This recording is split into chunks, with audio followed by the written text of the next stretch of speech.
I'm Adrienne Giffen. Welcome to Now You're Talking, the podcast. I believe real conversation connects us in a distracted world. One of the greatest gifts you can give your family and yourself is your presence. Because leadership doesn't begin at work, it begins at home. This is your space to pause, to listen, to reflect. Your journey toward deeper connections starts right here. Today I'm joined by Laurel House, a relationship expert, mother of four, and host of the Rom-Con podcast. In this episode, we talk about rebuilding trust after betrayal, staying emotionally present with your children when life feels overwhelming, and how meaningful conversations help families feel safer and more connected. If you've ever felt stretched between caring for others and finding your way back to yourself, this episode is for you. Let the conversations begin.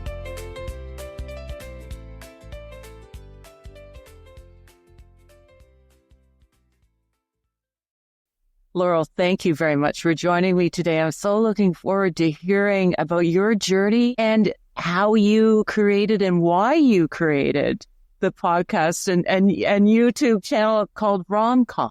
And you're a relationship expert for eHarmony. How do you do that and be a mother of four kids under the age of 10? How do you do it all? Patience with my children first, and then myself. Grace as well. I actually have tattooed on my hand, Grace, as a reminder to just Grace. Okay. Yeah. I also have a nanny who I have had since I was pregnant with my first child, and she really helped me initially. Yes. And helped me with my children. I was a single mom, and I have a wonderful husband who I married later in life. So there's also, that element of of integrating him into me as a woman, as a businesswoman, as a mom.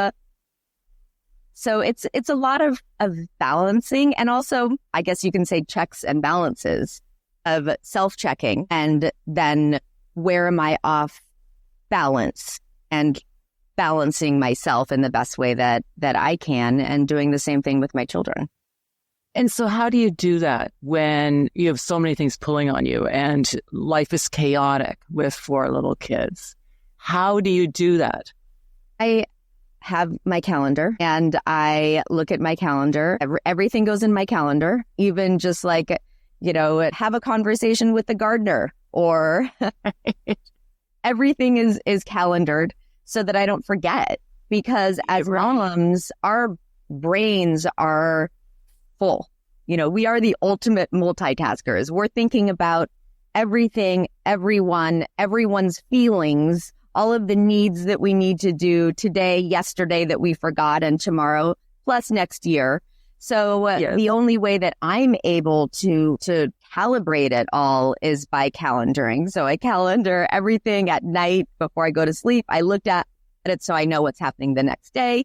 And then in the morning, I again look at it, and then I add things. I push things the next day that I didn't have time to do. And then I communicate. Connection comes from communication, and connection is essential in every facet of life. In self-connection, what am I doing for me, in connection with my children? And then sadly, last, what am I doing with my husband to connect? Right. Yes. And these are all conscious choices, aren't they? And probably ones that you make every day and every minute. They have to be conscious. Yes. Because if they're not conscious, then one is neglected. And I Yes. have definitely gone through different phases of focused consciousness where it's all about my kids, and then it's all about me, and then it's all about my business, and then it's okay, well, I'm going to do more kids and a little business. Okay, now I'm going to do more business. Trying to, as I'm going through this and screwing up and realizing that I need to make adjustments, then that's what I do. And And it's trial and error, Yes. and that's really the only, yes, there are so many podcasts and books and videos and people who can give you advice. Yeah. And at the end of the day, it's what is best for you. And the only way that we can really figure that out is by testing it and experiencing it and making our own adjustments that we need to do because we see what does and does not work. Yes. And yeah. when I had my first child, who's 10 now, I was a single mom. I found out I was pregnant after my boyfriend and I broke up. And I was a crazy entrepreneur at the time. I worked all the time. I mean, I was defined by my work, truly. Right. People would say, Laurel, who are you? I'm a dating coach. Yes. I mean, that was my identity. Yes. Then I'm pregnant. And I need to make some major adjustments. So those 9 months, I hustled. I mean, I was building my business. I'm a deep introvert also. So I did not leave my house. I just worked and worked and worked, which is why then I had a nanny who was helping just to clean my house. And she's like, you need help. You're not eating enough. You're not taking good enough care of yourself. And so she came in and started caring for me because I was not, that wasn't part of my equation during my pregnancy. My equation was work, hustle, get everything done that I need to get done so that when I have my child, I am ready. And I mean, to the point where when I was laboring, I texted my parents at 4 a.m. My dad and mom came to pick me up. I had clients scheduled. No one knew I was pregnant because I spoke with my clients over video. So, they don't see my stomach and I'm a dating coach. No one wants to talk, with the pregnant lady. So I'm between contractions. My dad had my phone and between contractions, I was like, give me my phone. And I would text my clients, I'm so sorry, family emergency. I'll get back to you in a week. I need to cancel today. And I ended up having to have an emergency C-section. And still, 1 week later, I was coaching clients. And I would nurse in between clients and then hand the baby to my nanny and, be very on and do TV appearances. And they would just have to crop out. I would say what I would actually do was I would have my stomach exposed so that to make sure that they did not allow the camera to touch my stomach. Because if my stomach is exposed, they can't record that. So I would have a button up and my shirt would be totally open on the bottom. It would force the cameraman to edit out my stomach so that I could still coach as, just a dating coach. Wow. But I had to find balance. And so that, how did you do that? Because you don't seem, I think you seem to me like a first impression, you're an all or nothing. You're like, you are full speed ahead. How did you know? And I'm still struggling with the fact that you're an introvert. There's some things that you said. So you had to sort of, I believe you if you believe you are, but that's not how you come across. So that must have been a journey too. Well, I have a very bubbly public side of me, but it will take a day for me to exhale after I go to a social event. And I remember so strongly a couple weeks before, maybe even a couple days before I gave birth, I was laying on my sofa and I was watching House. I don't know why I got obsessed. And maybe because my last name is House. Yeah, I was going to say, yeah. And I remember suddenly like, I'm never going to be alone again. My God, that I lost it. Really? Like, I'm never going to have silence again. And it was such a visceral on to have 4. And I just kept on having them. I don't know what, and they want more. I'm 48 years old. I don't think my body can produce anymore. I mean, my gynecologist said that I'm an Easter egg basket filled with eggs, but I don't know. But yeah, so then I indexed really for my children for a while, and it was just all kid all the time. Like, screw Laurel. She doesn't need happiness or love or space or anything. Like, let's be a mom. And Right. I got really depressed. I was going to say, something always has to give in that situation. So low. I went really scary low. It scared me.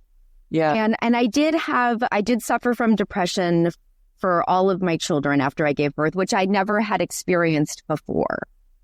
And that was scary. Yes. And I had help. I had a therapist, I had a psychiatrist, I had friends, I had books that I read and my meditations that I did. And those really helped as well. When I went all into mom and I felt this deep depression, I realized this is not actually what works for me. And that was a hard thing because I was raised primarily, my parents are wonderful, both very hardworking, both had careers. My mom owned a PR firm. My dad was a top executive at Sony Television, and they weren't around. So my primary caregiver was a nanny. And when I was a little girl, I knew that I didn't want to do that.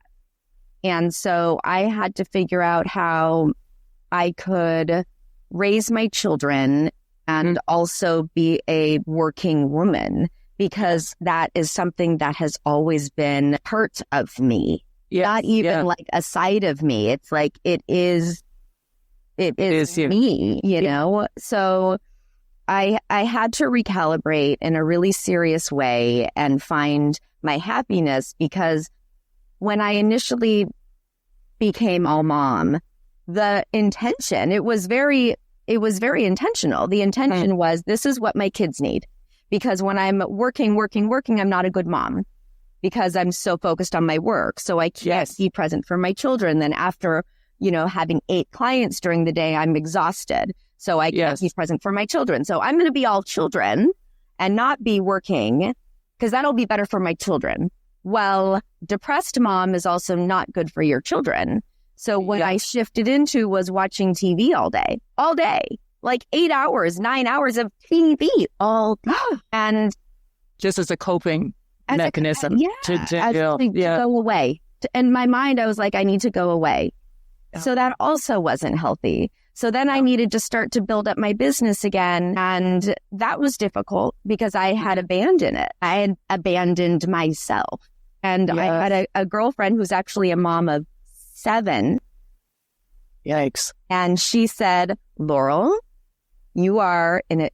Now, this is my best friend who lives in New York. We've seen each other once in the last 25 years. That is how much of an introvert I am. But we talk all day over text. But she calls me on the phone, I don't answer. She texts me and she's like, Laurel, you are bad right now. You need to go away to a resort and be away. And you need to heal. And you need to come back and you need to be better. And I just got chills talking about it, because it just punched me in the face. And I went away and I just really focused on being better. And I had this sound therapy there, and I started aggressively sobbing during this therapy. And it was this huge release of all of the toxic energy and these expectations and fears and insecurities and shames and things that I had been carrying. And I released it, and I came back, and it was like, okay, new Laurel. Is that what you mean when you say being a mother through trauma? Was it your own trauma that you were helping with? I, as someone who's all or nothing, I have thrown myself into relationships, hence becoming a dating coach. Yeah. I threw myself into love, and I would jump in both feet, open-hearted, naive mentality, which I actually like in many ways because I believe the best in people. And I was really hurt several times.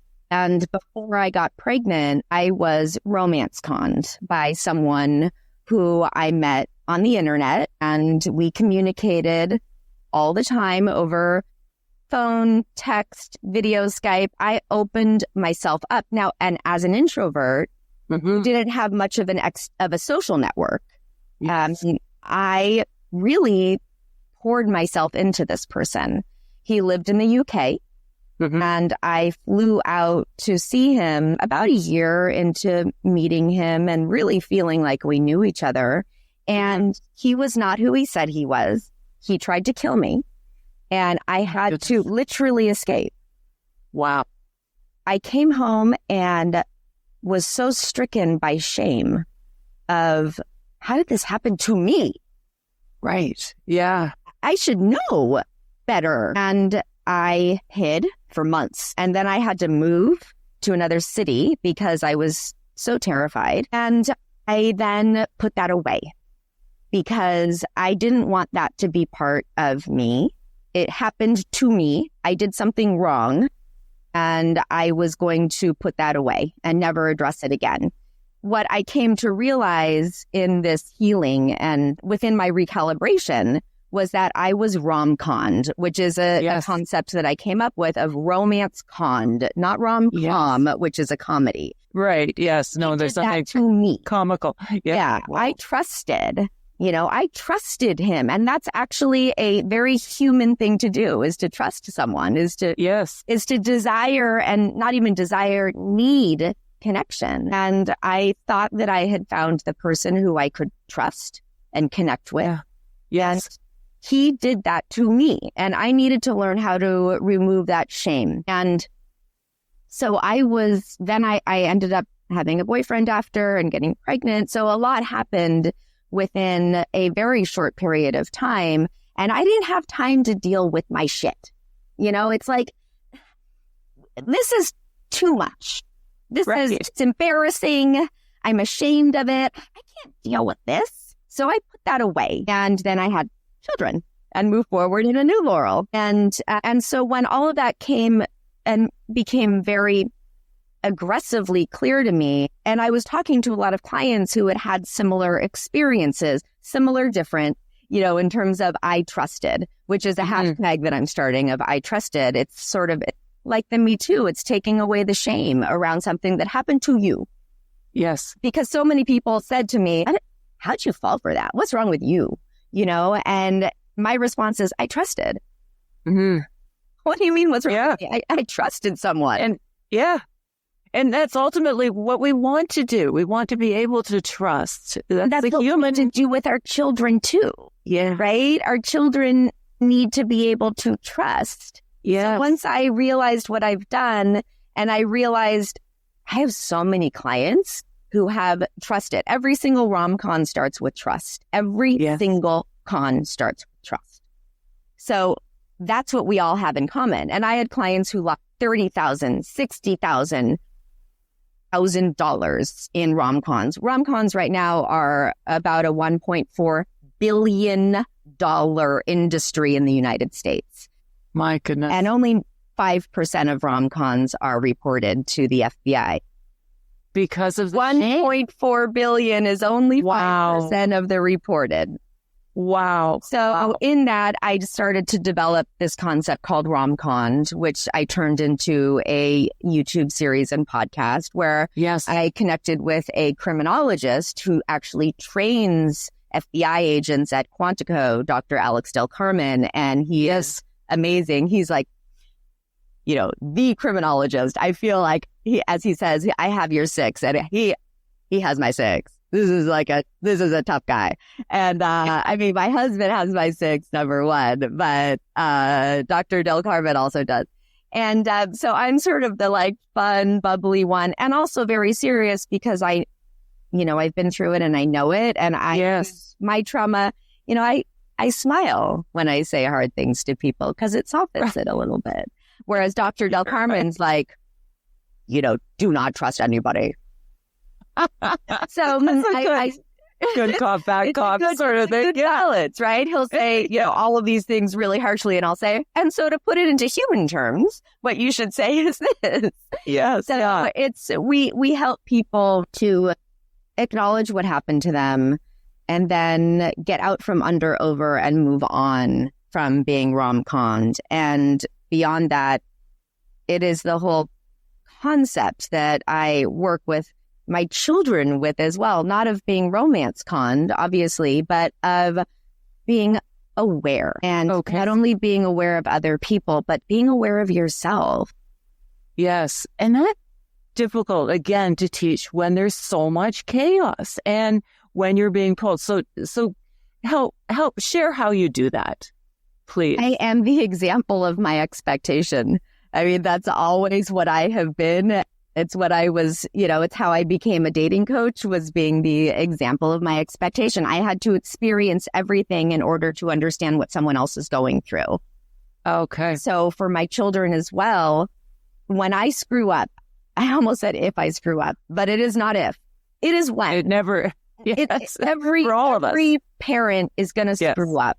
Big, small, multiple levels, every day. Yes. And so when I screw up in front of my children, I'll apologize. I'll say, you know what? I didn't do that right. And I'm really sorry. And what I should have said, instead of yelling or instead of doing whatever I did, you know what I should have done? I should have done this. Yeah. And the reason why I yelled, which was a loss of control. I wasn't able to control my emotions in that moment. And that's not how we want to be. So what I should have done, now that I'm thinking about it more clearly, is I should have done this. And so I will walk them through everything so that they understand. And then I'll say, I'm your mom and I'm also a person. Yes. And screw up. And I hurt and I get scared. And you guys are always safe with me, no matter what. And no matter what, I love you. No matter what. No matter if I'm stressed or angry or out of it, I love you. And I'm going to screw up. So I also know that when you screw up, when you're angry, when you yell at me, when you throw something, when you misbehave, I know you love me. And I know that you're better than that. Yeah. So let's talk about that. And so tell me how that plays out. So you're being vulnerable. And by modeling that, you are teaching your kids to be vulnerable too. And so which connects them to their own emotions. And that's right. So that's very positive. Yeah. How does that play out when they screw up? How, and I'm sure we're all a work in progress. And every child is different. Right. Yes, so for sure. So I have 3 boys and 1 girl. My 5-year-old is the girl, and she is brilliant. She actually is. Her preschool teacher said to me, you've got to get her IQ tested because she needs to go to a special school for very smart people. She's also an extrovert and, so kind and out there and loves to help people and loves to be little mama. So she's not that very brilliant, person who doesn't socialize really well with others. She engages really well. So when I say these things to her about screwing up or whatever it is, so first, the other day, I was in the middle of my mind processing something and I heard her talking, but I didn't really hear the words coming out of her mouth. And she comes up to me and she's like, Mom, are you choosing to ignore me? Or are you just not really listening right now? Because I'm speaking and I'm saying something really important. Now, this girl was 4 2 days ago. She just turned 5. So first of all, when she says something like that, I'm like, are you 25? Yeah. And second of all, she's saying these words in this way because these are the things that I say. Right. She's helping, I'm teaching her how to recognize when not to take something personally. Me ignoring her is not a personal attack. Yes. It's because something might be happening. And that's what I teach them is that child wasn't nice to you, or that child stole something from you. Are we going to be mad at them and hate them? Or are we going to attempt to look at the other side, which doesn't dismiss it and doesn't excuse it or make it okay? And it allows for a little bit of understanding. So same thing with them. So my son, who just turned 7 last week, he has a fiery side, and he is my pineapple. So he is soft on the inside, prickly. Okay, yeah. Softest on the inside. I mean, just the sweetest little guy. So he might have a meltdown and just be nasty and slam his door. And I will say, you're in your room, and this is the reason why you're in your room. And then he'll come out a little bit later, like 5 minutes. Mom, can I come out? And I'll walk in. You've been in timeout for 5 minutes, so not yet. But do you understand what you're doing here? And he's like, I'm so sorry. I was mean. I shouldn't have yelled at you. I just lost control of my emotions for a minute. I'm feeling really tired. So what I try and do in modeling my expectation and being the example of my expectation, it's using adult words as well, so that I'm giving them word options to have an understanding of what they're feeling. And I'll also say, Mom is feeling really overwhelmed right now. Mm-hmm. I'm so frustrated because of this something. Do you know what that means? Do you know what overwhelmed means? No. Okay. This is what overwhelmed means. And this is what it feels like. And sometimes when we're overwhelmed, we might feel tired. We might feel angry. So I give them all of the words so that they have an understanding, so that they're able to use it. Yeah. And you're teaching them empathy, really. That's right. And so that's and such a valuable, it's not a skill, but it's just so valuable to understand. And I'm also understand others. Permission, right? Yes. I'm giving them permission to feel. I'm also giving myself permission to be human, because they then understand she's just overwhelmed right now. She's just whatever, which again, not an excuse, doesn't make it okay. It's not an excuse, it's the truth, right? I'm teaching them to give me a little grace right now because I'm not at my best. Right. And it is okay to be overwhelmed, and it's okay. It's not even okay. It is. It just is. Right? Yeah, exactly. We need to stop it overall. So RomCon is about not only about, but one of the things is about removing the shame, removing the stigma. The other thing that is with shame and stigma is how we parent. And overwhelm. There's shame around overwhelm. I was so overwhelmed. Oh my gosh, I mistreated. I yelled at my kid, or I ignored my kid, or I couldn't show up to their 50th performance this year. And I had such a terrible mom. No, you're not. But and your child might be a little bit sad about it, and communicate. Just like you're a person too, they're people too. Yeah. And maybe they're not fully developed. They're not fully developed. They don't understand it all. And we can teach them.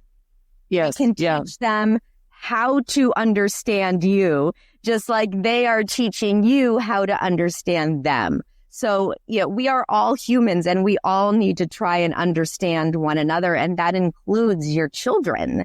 Yes. And then, it's this, that's what it is for work too. Okay, guys.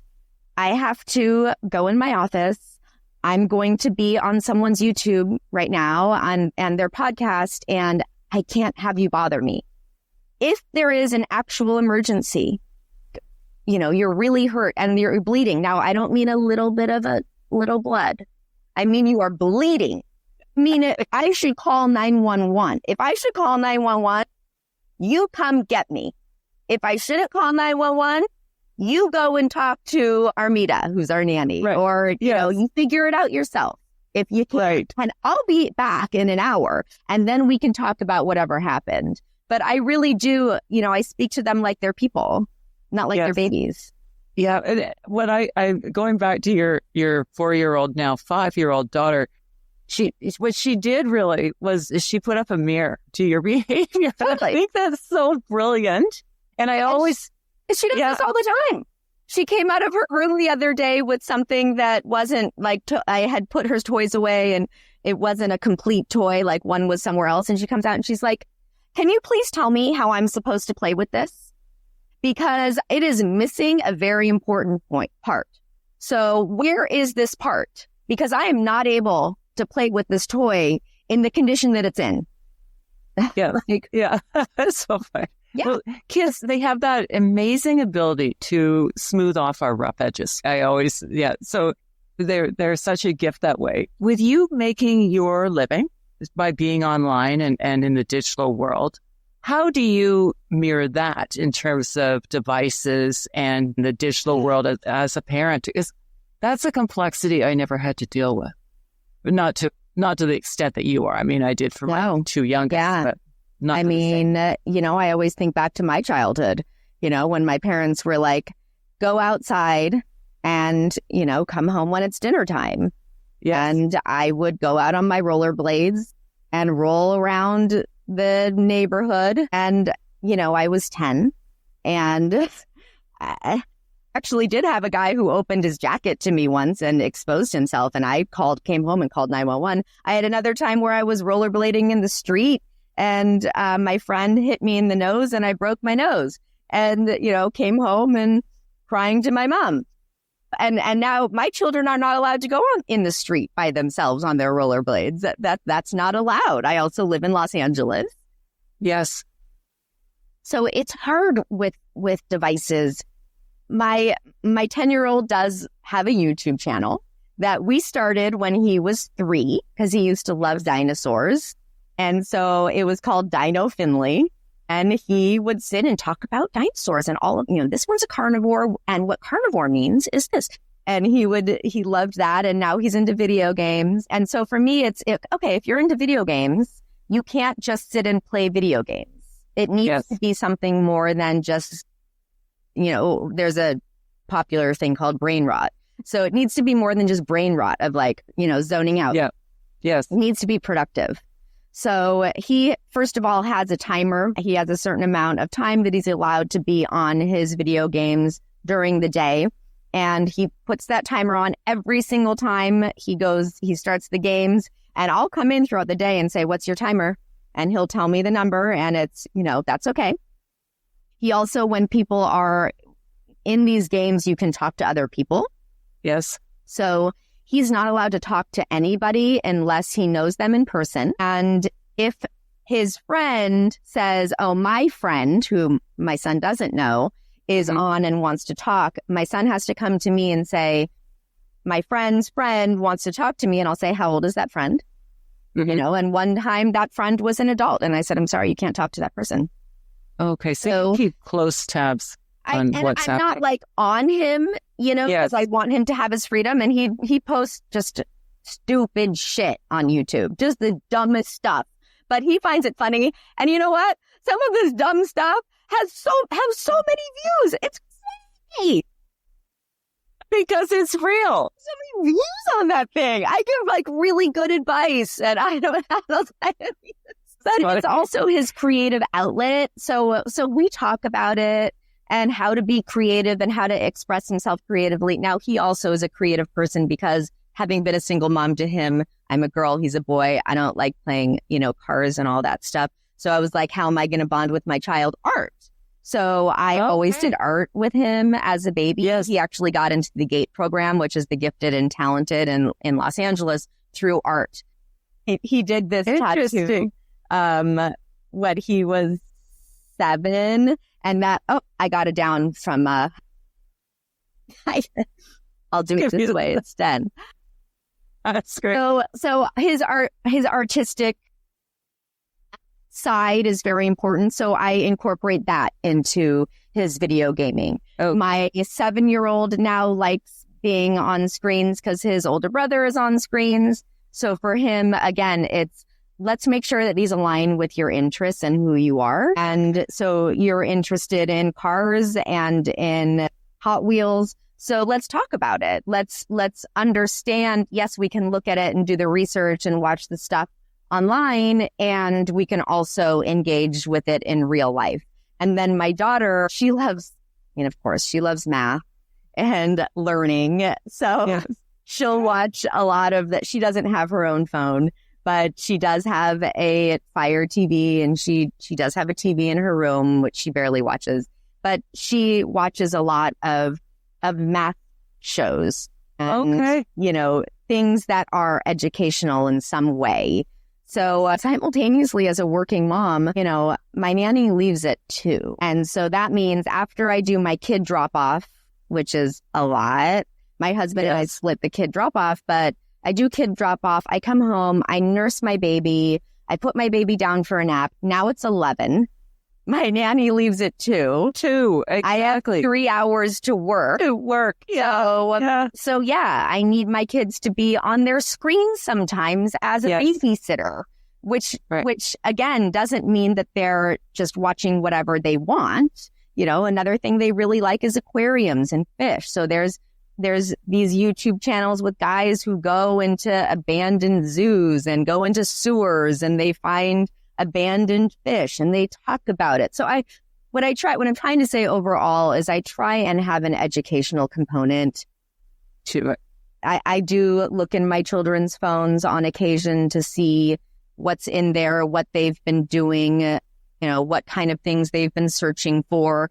And if there's something that happens, like my 10-year-old, he's starting to go through puberty, which is crazy because I give him organic milk and all of the organics, and still he smells. Amazing. At age 10. It's incredible. Does he smell?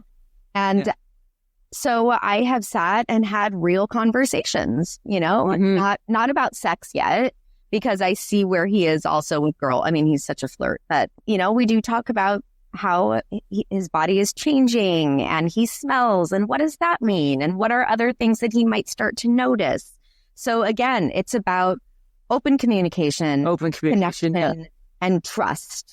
Yes. So that they can come to me and say, hey, this something is off, or this person said this something to me, or I'm feeling this something. And that's part of me modeling my expectation is when I say, oh my gosh, this something happened and it made me really uncomfortable and it was totally inappropriate. And so this is what I said to them. And so that my children can see the same thing, my son, who's now 7, several months ago, there were some kids at school. My child is very blonde and has a lot of hair. And he has a lot of hair on his arms like his mom. And so there were some kids who went up to him and they were like, what is that? That's disgusting. So instead of him crying, he said, oh, this is hair. And I have hair in my arms because some people develop in different ways. And, he was able to communicate in a way that the other children were probably like, what? I didn't have the reaction that they were hoping for. Right. But that's what it is, right? It's that diffusion. Yes. It's leaning into the awkward.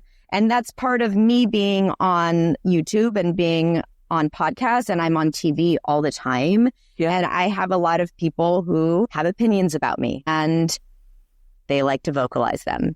And it hurts sometimes. It can be very hurtful. And I will say that to my children.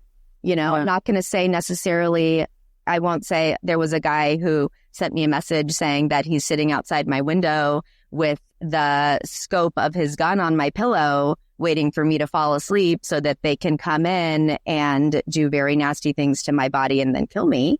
I won't tell them that, but I will tell them that there are some really scary people online.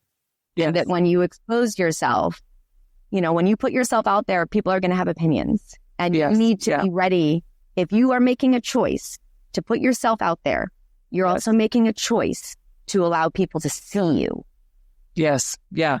That's true. So knowing what you know now, Laurel, what would you do the same and what would you do differently? One thing is that I would do more of is family dinner. I used to do family dinner every night. I'm not a great cook. I don't generally have time to cook. So that was a reason for me not to do family dinner. I always had in my mind that I wanted a very traditional home environment, traditional, modernized, because I'm also working, but traditional in terms of, a family, a mom, a dad, children sitting at the dinner table, having nice conversation. Then I remember when I was a child and I was always sent out of the room because I was bad. So I don't know what traditional looks like, but the point is that one of the things that we always did during family dinner that I need to do more frequently is we would go around the table and say one thing that we are grateful of and one thing that went really well that day and one thing that didn't go great. Mm-hmm. And it created opportunity for communication. It would also expand on that and ask, I think, questions. And one of the things that I love that you do are asking questions, pointed questions that dip down into vulnerability as opposed to just, how are you? Good. You need exactly. You can hide behind. Yeah. Yeah. So maybe, what's one thing that you didn't say today that you wish people had heard? Digging into feelings in a way that allow people to feel seen. If you look at what our needs are as humans, especially within relationships, but also, all interpersonal relationships, we want to feel safe, seen, and special. In a romantic relationship, you add sexy. So safe, sexy, seen, special. Yes. So with children and in interpersonal relationships, safe, what does that mean? Physically, emotionally, financially safe. Seen. Well, I can't feel seen if I don't feel safe. So seen, they see me for who I am. I can express myself. I'm not judged. Special. Well, special is there's something special about you. And maybe you don't know what it is. It's like with my clients who are in relationships and someone might say, I don't know why they like me. They're so much more attractive, more successful, more wealthy, more.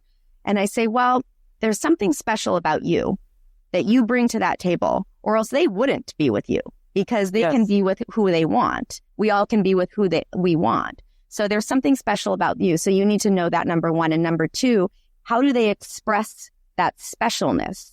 Are they tender with you because you're special? So it's feeling special and then experiencing the expression of special from them. So within these conversations with our children, it's how do we make our children feel safe, seen, and special? And then how to allow them to make us feel safe, seen, and special as well, because we're people too, which is why, if my child is angry and getting physical and I say, you're scaring me, you're making me not feel safe, and I want to feel safe with you. But when you punch me, it makes me scared. I know that you're better than that. You don't want to make mommy feel scared. Yeah. No, you want me to feel safe. So that's something I would do more of. So I would do the same and more. Okay. And differently, I think I'd put my phone down more frequently. Okay. Well, you said it here.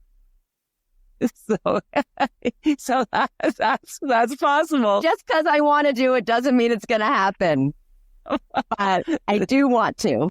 And I want to model that for my children, right? Like we don't have our phones at the dinner table. When there's a special moment, it's like, okay, no phones. Let's be present. And I did experience with my son, when he was a baby, I did experience sitting there with my phone, trying to play dinos with him and not enjoying the experience at all. And then the next day I thought, I'm going to put my phone away. And so I sat without my phone. And for a moment I was stressed because what if a client is texting me? And then I was present. And I was so present with him for 10 minutes. And he was so happy. And I was so happy too. So it's going for quality, not quantity. Yes. Of the amount of time. If you can just give them 10 minutes of pure presence, then that makes a difference. It does make a difference. Yeah. May I ask you a couple of questions, Laurel, from my board game? Now you're talking. And I'm going to take you back to high school. Do it. So what is the greatest life lesson that you learned in high school? So in high school, I was bullied. I was beat up, thrown down the stairs. I developed very late and I was very small. And I would say I learned to speak up, not in a aggressive or scared way, but to be more self-protective. And if that meant avoiding people, I didn't need to be liked. I didn't need those mean people to like me, because in the end, they're not going to like you if they don't like you. I couldn't convince someone to like me. And instead, I, said, hi, guys, here I am, the person who you don't like. And I became the target instead of, it's not that I should have folded back into nothing, but I should have just said, you know what? This isn't working with these people. Let me redirect. It's okay to have mid-course corrections. Let me redirect and find another group of friends instead of trying to force myself on people who, I'm not like them anyway. I'm not that mean-spirited person. I'm not a tough kid. Yes. Yeah. Yeah.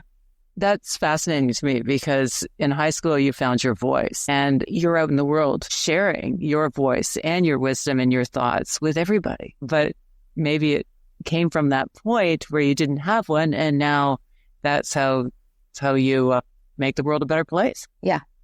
Yeah. Wow. Can you describe a high point in your high school life?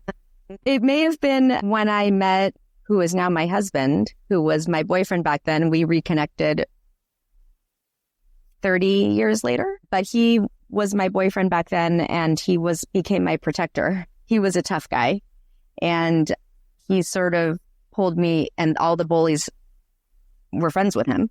And so when he pulled me into his space, then I didn't have to be friends with the bullies, because I felt safe with him. And that's when I really understood what the feeling of safe meant. And yeah, interesting.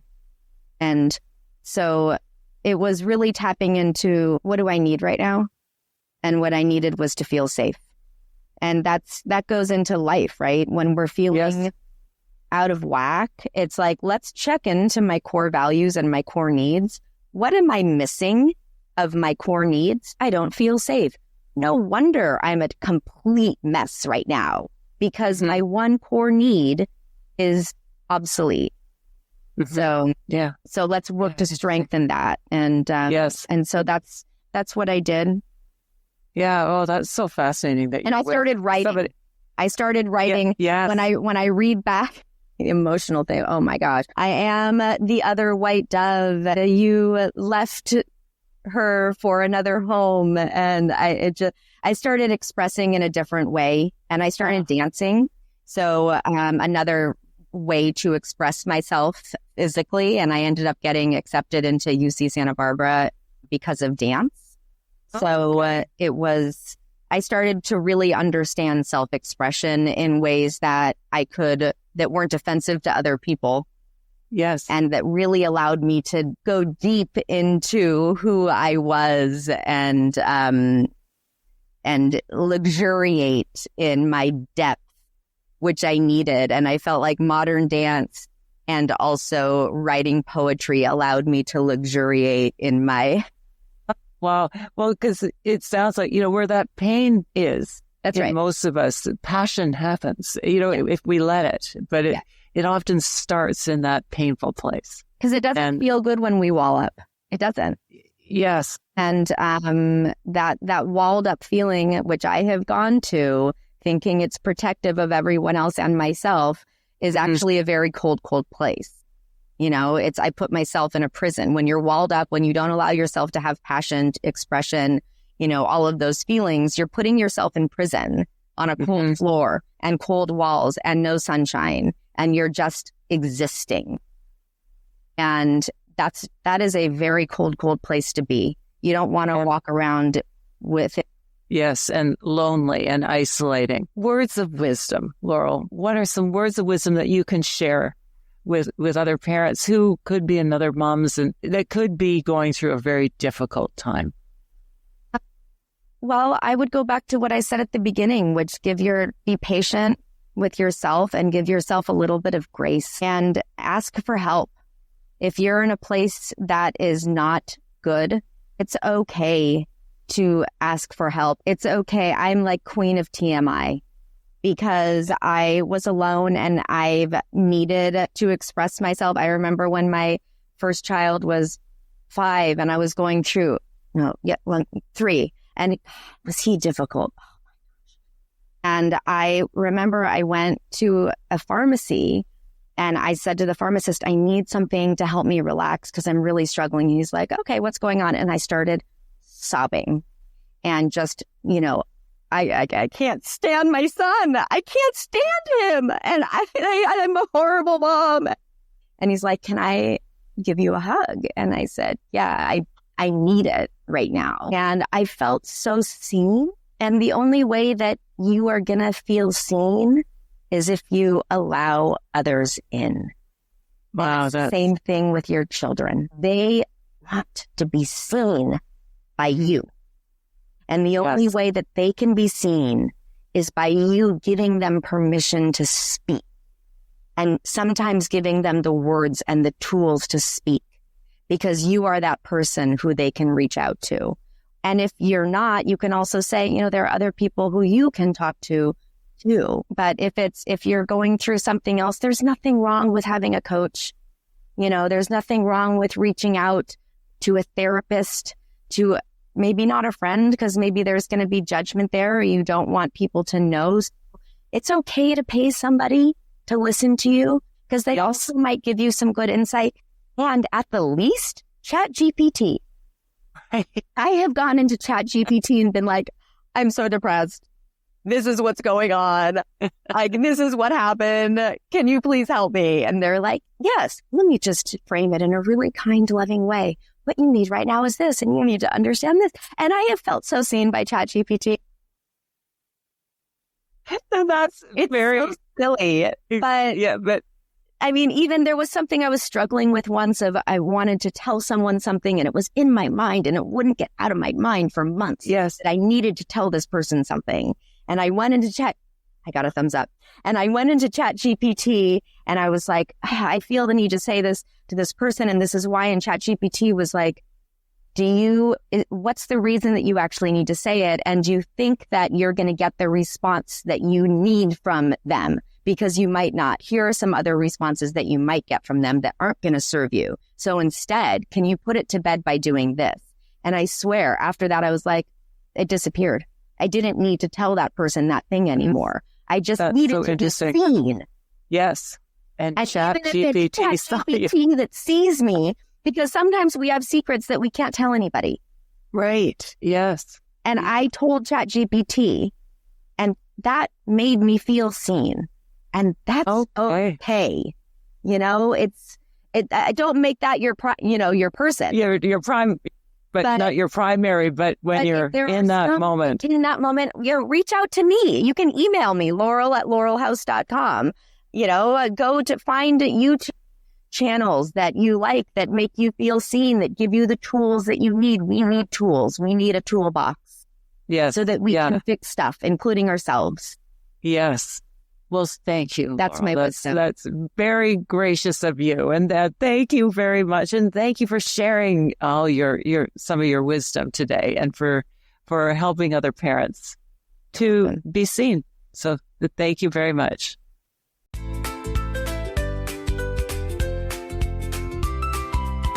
A highlight from today's conversation with Laurel House. Trust isn't built in big moments. It's built in small, everyday conversations.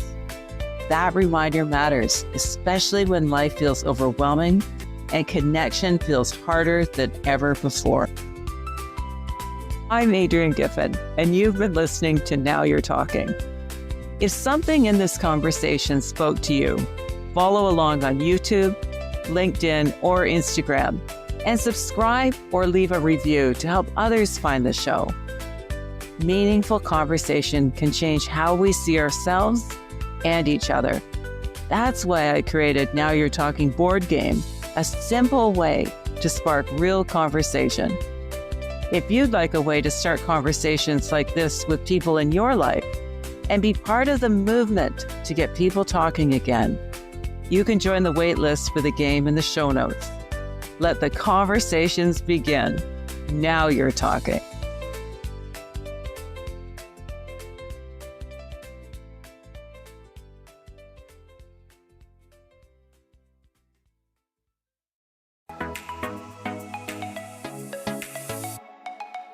I'm Michelle Abraham, and we are honored to have Adrienne Giffen's Now You're Talking podcast on our High Vibe Podcast Network.